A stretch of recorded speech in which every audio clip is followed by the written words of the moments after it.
Recently, really interesting manga has been sparse for me in my collection. Something with a deep storyline, really interesting character development, and just another really good, solid overall theme.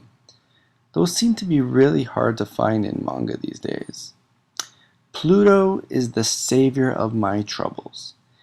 It really is kind of funny though, because this series wasn't on my radar, but I couldn't help pick it up in the store to check it out because of the beautiful spine work.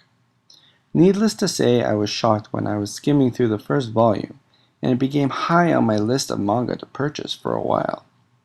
I was truly blessed a few weeks later to actually find half of the collection in a used bookstore for a ridiculously low price and snatch them up instantly. Tezuka's Astro Boy work isn't something I'm familiar with or even really know about, other than the name itself.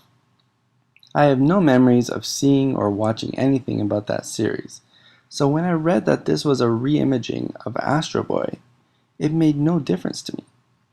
The mangaka Naoki Urasawa, the genius behind the Monster series, has become one of my top favorite mangakas out there after reading Pluto. A part of me couldn't believe what I was reading while I was going through the series because it has a very adult feel to it, with subject matter ranging from adoption and marriage struggles to politics and mortality. This was a huge relief because as much as I love my shonen and comedies, I needed a bit of a break. What I found was something that changed the science fiction genre forever for me. Pluto takes place in a dystopian world where robots and humans live together. All the drama unfolds due to a war that broke out in the past, and that's all I really want to say about the plot. Anything more and I might give something away, and I want you all to experience this like I did, blindly. This manga has a few genres mixed into it, such as mystery and suspense, a lot of detective work, but I found it very thought-provoking. Urasawa gave the robots so much life that during the series you start to develop an attachment towards them, and that's where it becomes thought-provoking. You can't help but think about what it would be like to be a robot and feel no emotions, or think and make clear-cut decisions because you don't have a human element to you that would make you stop and think before you take a certain action.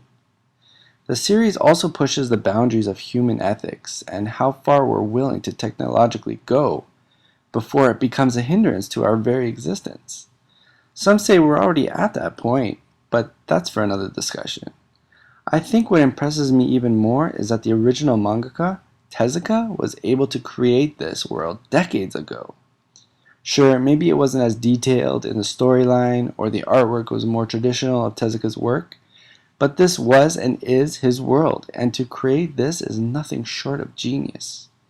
Astro Boy is a title I do plan to pick up later on down the road, just so I can read the original source material for Pluto. Character development is on a completely different level than anything I've read in manga thus far, even nudging out Death Note. The amount of backstory on each character is unbelievable considering that this series is only 8 volumes. There were no plot holes in any of the characters and everything came together beautifully. What struck me the most was how ruthless and unforgiving this world is. Quite a few shocking moments happened to me where I put the manga down for a second and said to myself, "Holy shit, did I just witness this?" I found myself cheering for a lot of the characters, and I really enjoyed the whole cast, including the bad guys, which normally I don't gravitate towards. Pluto's artwork is drawn very pleasing to the eye. The manga was printed in a bigger format, so the pages aren't crowded with text or heavy use of black ink. The detailing in the backgrounds and the world itself is eye candy to say the least.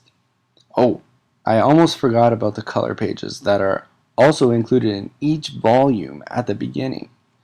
Those teasers really make you want to read the full thing in color. They're very pleasing to look at, and I was hoping there might be more included at the end or something. But sadly, no. This is the first time where I thought to myself that if the artwork was any less, I don't think I would have enjoyed it as much, because Urasawa's work really transports you into this world. To top it all off, the cover, spine, and backing all look absolutely stunning, and the set is easily the best in my collection so far. For my conclusion, I really don't know how to go about this. I really don't know how to conclude this review. The first thing I'll say is that you need to do yourself a favor and pick this up, even if you're not sure about it. This is a chance worth taking, and I'll tell you now that all it will take is the first 2 volumes, and you'll happily invest in the rest. Like I said before, this has changed the whole science fiction genre for me. Hollywood movies like Blade Runner, Aliens, and The Matrix are brilliant pieces of work, and I'd rank this as high as those, if not higher, just because of the sheer amount of character development. Osamu Tezuka is a genius, and I have very high hopes now for his other series that I haven't read yet in my collection. But Urasawa deserves a hell of a lot of credit here in making something already groundbreaking and historic into something of the same caliber. So I really recommend this, guys. It's absolutely mind-blowing.